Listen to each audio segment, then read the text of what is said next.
Hello, friends. This is Jim here with Science Talk, and I have an interesting report to share with you. One that was published in the journal Ecology Letters, and it deals with one Henry David Thoreau, who is a personal literary hero of myself. And as it turns out, Thoreau was probably one of the first phenologists. What? Well, a phenologist, or phenology, is the study of when natural events happen, when buds come forth, bloom, when flowers bloom, buds burst, when birds nest, insects pupate, even migration events take place, when the fruit falls off of the plants that they're growing on, when leaves drop, that sort of thing. I think you get the idea now. So phenology is the study of timing of nature. And it really was not a word in use until about 1884 or so. And as it turns out, Thoreau, due to his very detailed, meticulous writings and observations, gives scientists today lots of excellent data. So, what I'm referring to, basically the time he spent in Walden, on Walden Pond. He did a lot of his writings there. And so, now as the world is warming, we can go back to the observations that he noted and wrote down, and we can then see certain trends that have taken place. So, this is sum up some of his observations. At the close of winter, the trees now leaf at least 2 weeks earlier than when he was noting such things. But the wildflowers that depend on their moment in the sun, so to speak, to get a head start, if you will, and form leaves are only 1 week earlier. So there's a little bit of a mismatch there.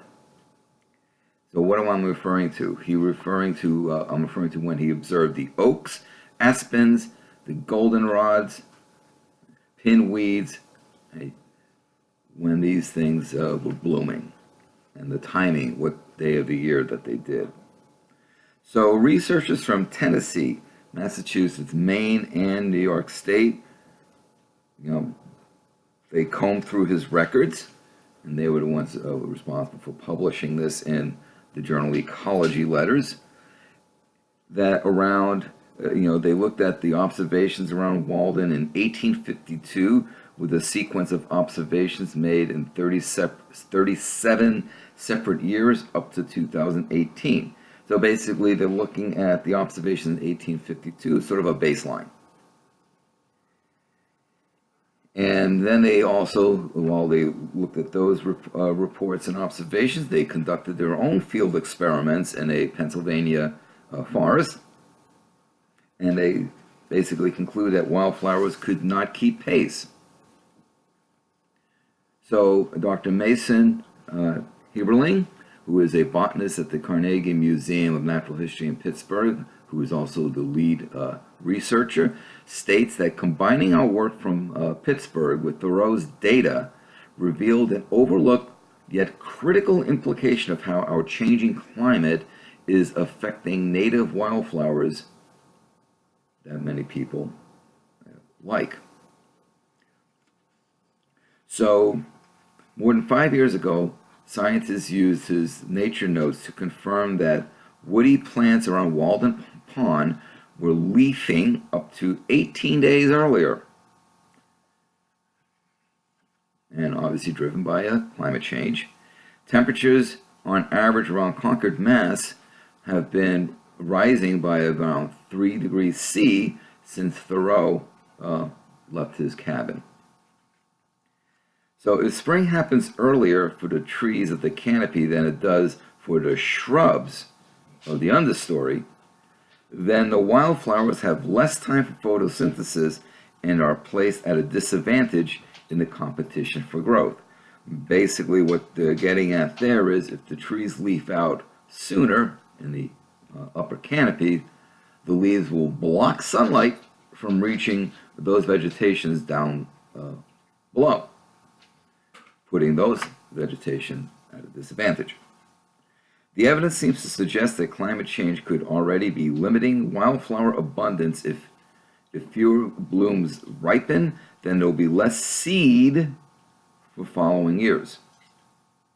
The asynchrony of leaf cut that could be changing the nature of Thoreau's woods is likely to get more pronounced by 2080. The northeastern U.S. temperature could have risen by another 2.5 to 4.5 degrees C. And, Thoreau had famously remarked in one of his essays, "The mass of men lead lives of quiet desperation." Well, it could be quiet desperation for the life of wildflowers. So, of course, Thoreau famously wrote, and this is kind of related to the mistiming or the asynchrony timing of the plants going on, but he famously wrote about, men if don't keep pace with their fellows, perhaps they march to the rhythm of a different drummer. I'm paraphrasing,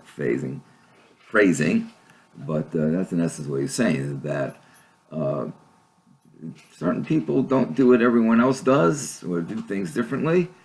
It's because they march to the beat of a different drummer.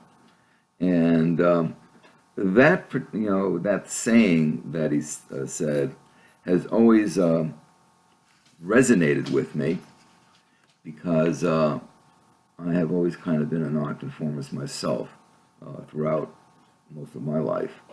Here's the direct quote. "If a man does not keep pace with his companions, perhaps it is because he hears a different drummer." And I'll leave it at that. But it was very interesting that Thoreau, thanks to his meticulous observations and note keeping, has given a excellent data set, baseline data set, for climate scientists to do comparisons today. So, Henry David Thoreau, phenologist, who would have known? Thank you for your time. Hey friends, this is Jim reminding you to subscribe and share my videos. Also, don't forget to click the bell so that you know when I drop a video in. And I'm also asking for you to please support the work that I do by becoming a patron at patreon.com. Details in the description box below. Thank you for your continued support.